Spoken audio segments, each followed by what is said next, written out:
जय श्री कृष्णा। आज हम लोग क्लास 10 का चैप्टर 5 जिसे हम विद्युत धारा का प्रभाव, जिसे हम इलेक्ट्रिक करंट के नाम से जानते हैं, इसमें हम लोग जानेंगे किस तरीके से एनर्जी यानी ऊर्जा, आप लोगों को मालूम है कि एनर्जी जो होती है मुख्यतः दो टाइप्स की होती है, जिसे हम गतिज ऊर्जा और दूसरा हम स्थितिज ऊर्जा के नाम से भी जानते हैं। लेकिन आज हम लोग जानेंगे कि किस तरीके से जो विद्युत धारा होती है वो किस तरीके से ट्रांसफ़र होती है। जैसे साउंड एनर्जी हो गया, ठीक है, सोलर एनर्जी को हम लोग साउंड एनर्जी या अदर दूसरे एनर्जी में भी उसको कन्वर्ट करते हैं, यानी हम अपने जनरली भौतिक जीवन में किस तरीके से उसका उपयोग करते हैं। तो देखो यहाँ पे दिया है कि पिछली कक्षा में हमने स्थिर विद्युत का अर्थ होता है यह जान लिया है धनावेशित और ऋणावेशित वस्तुओं से। देखो कुछ वस्तुएं ऐसी होती हैं जिन पे ऋणात्मक आयन होते हैं और कुछ ऐसे होते हैं जिसमें धनात्मक आयन होते हैं। अब आयन क्या है, जैसे H+ आयन और OH- आयन। H यानी हाइड्रोजन हो गया और OH क्या हो गया, हाइड्रोक्साइड आयन हो गया। तो वस्तुओं के अंदर दो तरीके के गुण होते हैं, एक होता है धनात्मक और एक होता है ऋणात्मक, और दोनों में एक दूसरे को अट्रैक्ट यानी आकर्षित करने का भी गुण होता है।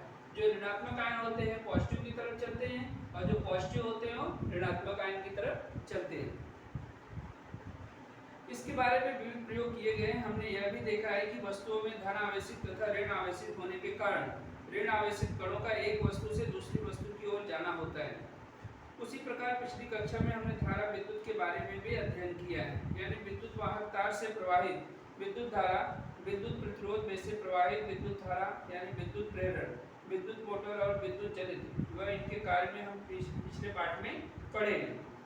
नेक्स्ट हम इसमें देखेंगे दिया है विद्युत परिपथ में ऊर्जा का स्थानांतरण, यानी यहाँ पे जो हमारा टॉपिक है मुख्य रूप से विद्युत परिपथ में, यानी एक परिपथ हम लोग लेते हैं और उस परिपथ में किस तरीके से ऊर्जा का स्थानांतरण होता है उसके बारे में हम लोग यहाँ पे देखेंगे। तो एक सर्किट हम लोग यहाँ पे देखते हैं, बनाते हैं, जो मुख्यतः यहाँ पे दिया गया है। एक इस तरीके से सर्किट है जिसमें यहाँ पे करंट फ्लो हो रही है, ये हमारी कोई K यानी कुंजी है, ठीक है, और ये हमारा रिहास्टेट, ठीक है, और यहाँ पे हमारा अमीटर, और इसको क्या किया है परिपथ के माध्यम से इसको जोड़ा गया है।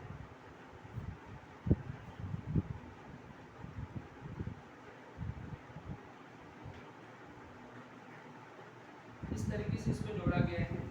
इस बीच में यहाँ पे एक सर्किट बनाई गई है जिसको वोल्टमीटर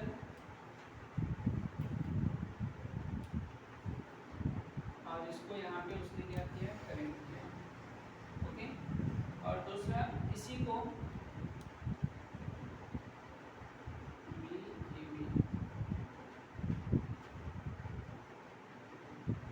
इस तरीके से जोड़ा गया है। अब इसमें देखेंगे ये जो हमारा सेल्स है, बैटरी इसे हम बोलते हैं, ये हमारा सेल है, ये हमारा प्रतिरोध यानी रिहास्टेट इसको बोलते हैं, ठीक है, और ये हमारा जो टर्मिनल पॉइंट है A है और दूसरा हमारा टर्मिनल पॉइंट क्या है, B है, ओके। यहाँ पे हमारी K यानी कुंजी है और यहाँ हमारा अमीटर यानी एक प्लस और एक माइनस। इसमें करंट इस तरीके से फ्लो हो रही है, इसे हम लोग दिखा सकते हैं, ठीक है।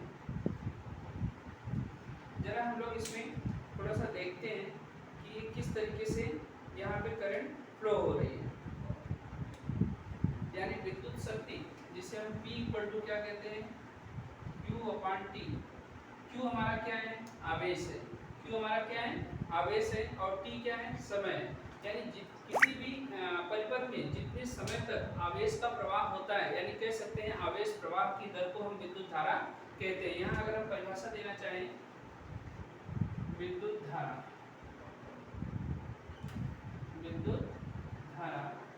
अगर इसकी परिभाषा देखें तो हम कह सकते हैं आवेश प्रवाह की दर को विद्युत धारा कहते हैं, विद्युत धारा कहते हैं, विद्युत धारा कहते हैं। तो सबसे पहले हमें समझना है है कि ये जो हमारा परिपथ दिया है, टर्मिनल दिया है, किस तरीके से काम करता है। इसमें देखेंगे, देख हमारा यहाँ पे के, यानी के मीन्स क्या हो गई, कुंजी। कुंजी का काम क्या होता है, किसी परिपथ में अगर धारा को, कुंजी हम यहाँ पे निकाल लें, टेपन कुंजी होती है, इसको निकाल लें तो धारा का प्रवाह क्या होता है, ब्रेक हो जाता है, यानी पूरे परिपथ में हमारा धारा का वहाँ पे स्टॉप हो जाएगा। लेकिन जैसे कुंजी लगाएंगे तो सेल के माध्यम से बैटरी जो होती है, देखो ऋण से धन की तरफ इस तरीके से यहाँ पे धारा प्रवाहित होती है, और इस तरीके होते हुए पूरे परिपथ में ये हमारा रिहास्टेड होता है, और यहाँ पे हमारा ए और बी तार के दो टर्मिनल्स होते हैं जो जुड़े होते हैं। यहाँ पे बी है, ये हमारा वोल्ट मीटर है, यहाँ पे हमारा अमीटर है, इसमें हमारा प्लस और माइनस। यहाँ पे हमने देखो तीर के दिशा में इस तरीके से दिखाए हैं, जिससे पता चलता है कि परिपथ में करंट इस तरीके से फ्लो हो रही है चारों तरफ से। तो इसमें विद्युत धारा का जो हमने परिभाषा दिया है, आवेश प्रवाह की दर को हम क्या कहते हैं, विद्युत धारा कहते हैं, जिसे हम P बराबर Q/T के नाम से भी जानते हैं। अगर हमें T निकालना है तो इसको दो तरीके से, ये हमारा पहला हो गया, दूसरे तरीके से अगर हमें T निकालना है तो Q/ क्या हो जाएगा, P, और तीसरा अगर हमें Q निकालना है तो P × T।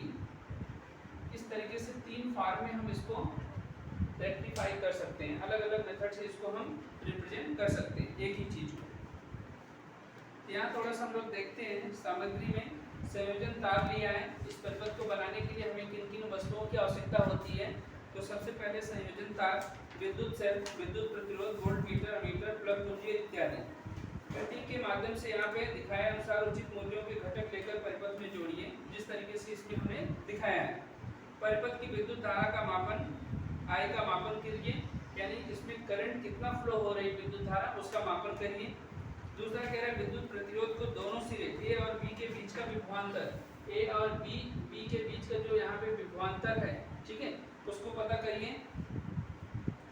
बिंदु A पर विभव बिंदु B के विभव की अपेक्षा अधिक है, क्योंकि बिंदु A विद्युत सेल के धन सिरे से तथा B विद्युत सेल के ऋण सिरे से जुड़ा हुआ है। यहाँ पे देखिए क्या दिया है, बिंदु A विद्युत सेल के धन सिरे से और B विद्युत क्या है, B सिरे से जुड़ा है, ऋण सिरे से। तो यहाँ B की अपेक्षा A अधिक है। वाई रीजन क्या है कि A टर्मिनल हमारा क्या है, प्लस से जुड़ा हुआ है, और जो B है वो नेगेटिव से जुड़ा हुआ है। इसके लिए कह सकते हैं कि यहाँ पे विद्युत धारा का जो प्रवाह रहेगा सबसे ज्यादा रहेगा और यहाँ पे कम रहेगा, ठीक है। इस तरीके से हम इसको रिप्रेजेंट कर सकते हैं।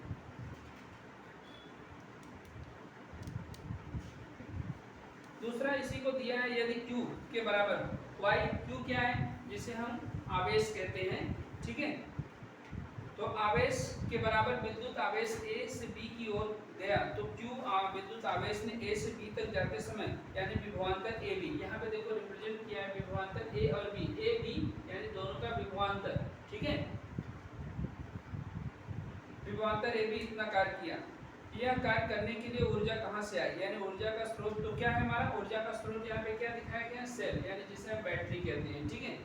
तो वहां से उसको ऊर्जा मिलती है। सेल ने यह ऊर्जा विद्युत प्रतिरोध को दी, जहां कार्य विभवांतर AB Q घटित हुआ और Q विद्युत आवेश T इस समय में A से B की ओर किया गया कार्य। यदि T इस समय में हुआ हो तो उस समय में विभवांतर AB Q इतनी ऊर्जा विद्युत प्रतिरोध को दी गई। यानी इस ऊर्जा का क्या होता है, यह ऊर्जा विद्युत प्रतिरोध को मिलती है और इसका रूपांतरण ऊष्मीय ऊर्जा में होता है, और विद्युत प्रतिरोध का तापमान क्या होता है, बढ़ता है। इसका मतलब क्या हो गया कि ये ऊर्जा जो होता है प्रतिरोध, यानी प्रतिरोध को देता है, और प्रतिरोध जितना समय तक उसमें रहेगा, ऊर्जा जो होती है विद्युत ऊर्जा ऊष्मीय ऊर्जा में कन्वर्ट होता है, और ऊष्मीय ऊर्जा से क्या होती है, हमें ऊर्जा प्राप्त होती है। अब यहाँ पे देखो जो सूत्र हमने दिया है, P बराबर Q/T, P को हमने बताया विद्युत शक्ति है, Q क्या आवेश, T क्या हमारा टाइम। अब ऐसे समय में हमें क्या रहता है, कभी कभी एक वैल्यू दी है, दो वैल्यू दी है, किसी तीसरी वैल्यू अगर हमें फाइंड आउट करना है तो इन तीनों सूत्रों का उपयोग करते हैं। दूसरा, ऊर्जा स्रोत द्वारा सेल द्वारा T समय में P × T, यहाँ मैंने दिखाया है, अगर हमें आवेश निकालना है तो P × क्या होगा, T होगा, यानी शक्ति गुणे समय। जितने समय तक हम शक्ति लगाएंगे उसका आवेश भी उतना ही उसमें उसके बराबर होता है। इसका मतलब यही है। यदि परिपथ में से I विद्युत धारा सतत प्रवाहित होती है तो T समय में विद्युत प्रतिरोध में, यानी H बराबर P × T, यानी जिसे हम विभवांतर AB × I × T कहते हैं, इतनी ऊष्मीय ऊर्जा निर्मित होगी। ओम के नियमानुसार ओम का नियम क्या कहता है? V equal to I into R, यानी V क्या है? विभवांतर, I क्या है? विद्युत धारा, R क्या है? प्रतिरोध, यानी विभवांतर, इसको कह सकते हैं विभवांतर बराबर विद्युत धारा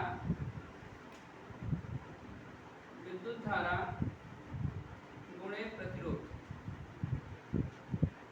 इस तरीके से हम इसको यहाँ पे रिप्रेजेंट कर सकते हैं। लेकिन अगर हमें I निकालना है तो क्या हो जाएगा? V अपान R, ये R नीचे आ जाएगा तो V अपान R, ये हमारा पहला कह सकते हैं, ये दूसरा, और इसी से तीसरा भी बनेगा। अब अगर हमें I निकालना है तो V अपान R हो जाएगा, R निकालना है अगर हमें तो हमारा V अपान I होगा। ठीक है, तो इस तरीके से जैसे हमने यहाँ पे देखा उसी तरीके से इस चीज़ को भी हम यहाँ पे रिप्रेजेंट कर सकते हैं। अब इसको मैं अगर समझाना चाहूँ तो थोड़ा दूसरे हिसाब से भी, एक त्रिभुज के माध्यम से भी समझ सकते हैं। ठीक है, तो यहाँ पे हम लेते हैं I और यहाँ पे लेते हैं R और यहाँ पे हो जाएगा हमारा V। ठीक है, जरा इसको हम लोग थोड़ा समझते हैं दूसरे एंगल से। अगर हमें विभवांतर निकालना है तो I इंटू क्या होगा? R, विद्युत धारा गुणे प्रतिरोध। अगर हमें I निकालना है तो V अपान R, V ऊपर है R नीचे है, तो इस तरीके से V upon R, I side में हो गया, V अपान R। अगर हमें R रिप्रेजेंट करना है, R निकालना है तो V ऊपर है, तो V ऊपर रहने तो I नीचे है, तो V अपान क्या हो गया? I। तो इस मेथड से भी हम चाहें तो तीनों फार्मूलों को आसानी से लर्न कर सकते हैं, याद रख सकते हैं वैल्यू फाइंड आउट करने के। यहाँ पे देखिए दिया है H इक्वल टू, H क्या है? ऊष्मीय ऊर्जा, H equal to I square into R into T। ठीक है, तो I square into R into T, जिससे हम कह सकते हैं H क्या है? ऊष्मीय ऊर्जा, I क्या है? विद्युत धारा, R प्रतिरोध है और T क्या है? समय है। ठीक है, इसको हम P इक्वल टू कह सकते हैं, अगर पावर हमें निकालना, 1 एम्पियर निकालना है, 1 एम्पियर अगर हमें फाइंड आउट करना है तो कह सकते हैं कि 1 जूल बटे 1 कूलाम, जिसे अगर हम 1 कूलाम बटे 1 सेकेंड तक अगर इस तरह की धारा प्रवाहित होती है तो इसको हम लिख सकते हैं 1 जूल अपान यस, जिसे हम वाट से दिखाते हैं। W क्या है? वाट है, जिसे हम इंग्लिश में कहते हैं WATT। ठीक है, ये इसकी यूनिट है विद्युत धारा का। यहाँ पे वाट हमारा क्या है? यूनिट है। तो बच्चों, उम्मीद करता हूँ कि आपको टॉपिक समझ में आया होगा। आज हम लोग इस टॉपिक पे क्लोज करते हैं। उम्मीद करता हूँ कि आप लोगों को वीडियो पसंद आया होगा। इसे ज़्यादा से ज़्यादा आप इसे शेयर करें एंड सब्सक्राइब करें। जय हिंद।